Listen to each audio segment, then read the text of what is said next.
Ama ahbabın bu kadar denetimsiz bırakılmış olması esas ilginç olan, ya da denetimsiz bırakılmadı, bilerek ve isteyerek bu paranın böylesine kontrolsüz şekilde harcanması, hatta kara para aklamaya kadar gidecek mahiyette durumların ortaya çıkmasına göz yumuldu.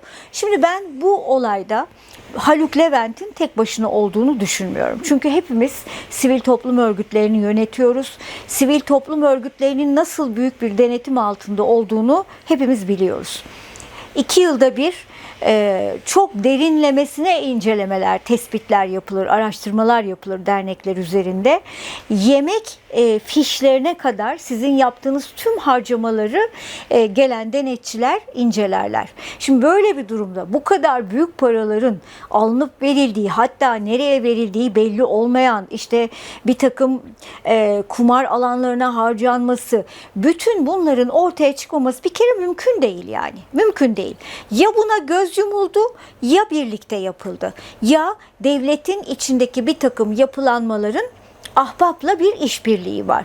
Şimdi bunun ortaya çıkarılması gerekir. Ben sadece Haluk Levent'in tek başına bunu yapabilecek ne güçte, ne kudrette, ne de akılda olduğuna inanmıyorum. Mutlaka birileri var. Kaldı ki kendisinin sorgulanması sırasında polisteki sorgusunun yarım kalması, eski İçişleri Bakanı Süleyman Soylu'nun isminin ifadelerden çıkarılması, bütün bunlar ilginç şeyler. Hatta bir takım savunma sanayindeki isimlerin bu olayla bağlantılı olduğu iddiaları var, ama bütün bunları biz henüz görmedik. Fakat bu olayda bir gariplik var. Bu olayın bir tarafında devletin bir kanadı var. Bu mutlaka var. Yoksa böylesine devasa bir gücü hiç denetimsiz hiçbir dernek elde edemezdi. Bakalım, göreceğiz.